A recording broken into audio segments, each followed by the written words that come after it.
Top quality और consistent performance के लिए सिर्फ सिल्वर पंप नाम याद रखना।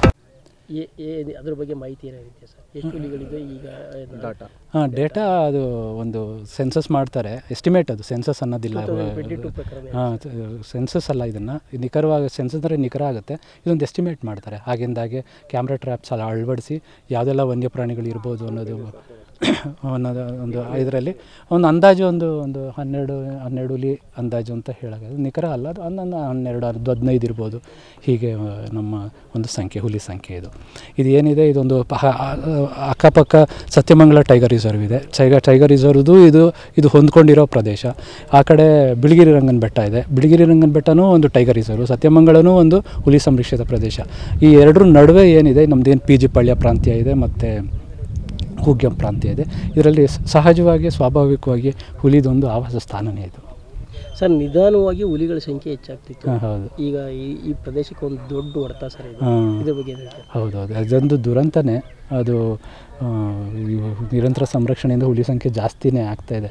ಇದೊಂದು ಹೇಳಿದ್ನಲ್ಲ, ಇದು ಯಾರೋ ಒಂದು ಕಿಡಿಗೇಡಿಗಳು ಒಂದು ಇದಾಗಿ ಮಾಡಿದಾಗ ಅದೊಂದು ಈ ಒಂದು ಇದೇನೆ ಹಿನ್ನಡೆ ಅಂತಲೇ ಹೇಳಬೇಕು. ಸಂಖ್ಯೆಗೆ ಪಾಠ ಕಳಿಸ್ಲಿಕ್ಕೆ ಏನು ಪ್ಲಾನ್ ಮಾಡಿದ್ರಿ ಸರ್? ಅರಣ್ಯ ಇಲಾಖೆ ಅದೇ ತನಿಖೆ ಮಾಡಬೇಕು ನೋಡಿ. ಅದೊಂದು ಶೆಡ್ಯೂಲ್ಡ್ ಅನಿಮಲ್. ತಕ್ಕ ಪಾಠ ಅಂದರೆ ಅವರಿಗೆ ಇದರಲ್ಲಿ ಶಿಕ್ಷೆ ತಪ್ಪಿದ್ದಲ್ಲ. ಶಿಕ್ಷೆಯಲ್ಲಿ ಇವರಿಗೆ ಡಬಲ್ ಇದು. ಬೇರೆ ಶಿಕ್ಷೆಗಳ ಥರ ಅಲ್ಲ.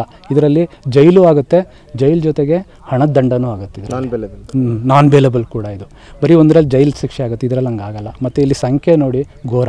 ಬರೀ ಇದು ಒಂದು ಹುಲಿ ಅಲ್ಲ, ಇದು 5 ಹುಲಿ, ಅದ್ರ ಜೊತೆಗೆ ಮರಿಗಳು ಬೇರೆ. ಆ ಒಂದು ಅನುಕಂಪನೂ ಅದೆಲ್ಲ ಕೂಡಿದ್ರೆ ಇದೊಂದು ಘೋರವಾದ ಒಂದು ಅಪರಾಧ ನಡೆದಿದೆ ಅಂತಲೇ ಇದು ನಮ್ಮ. ಈಗ ಜನರ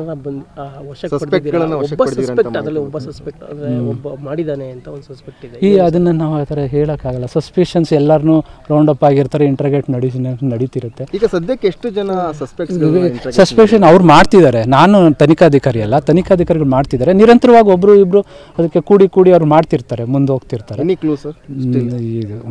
ಅಟ್ಲೀಸ್ಟ್ ಒಂದು 10 ಜನನಾದರೂ ಅವರು ಬೆಳಿಗ್ಗೆವರೆಗೂ ಅವರು ಪ್ರಶ್ನೆ ಮಾಡಿದ್ದಾರೆ. ಸಚಿವರೇ ಹೇಳಿದ್ರು ವಿಷಪ್ರಾಶನ ಆಗಿರೋದು ಮೇಲ್ನೋಟ ಕಾಣ್ತಿದೆ ಅಂತ ಹೇಳಿ. ಯಾವ ರೀತಿಯಾದಂತಹ ವಿಷ ಹಾಕಿರ್ಬೋದು ಕೂಡ ಮಾಹಿತಿ ಇಲ್ಲ. ಅವರು ಅದೇ ಕಾರ್ಬೋಫ್ಯೂರಾನ್ ಇದಕ್ಕೆ ಕುಟುಂಬಕ್ಕೆ ಸೇರಿರೋ ಒಂದು ರಾಸಾಯನಿಕ ಕೀಟನಾಶಕ ಅಂತ ಹೇಳಿದ್ದಾರೆ. ಅದೇನೋ ಗ್ರ್ಯಾನ್ಯೂಲ್ಸ್ ಬರುತ್ತೆ, ಆ ಥರ. ಆ ಗ್ರ್ಯಾನ್ಯೂಲ್ಸ್ ಅನ್ನೋದು ಮೇಲ್ನೋಟಕ್ಕೆ ಅವರು ಹೇಳಿದ್ದಾರೆ.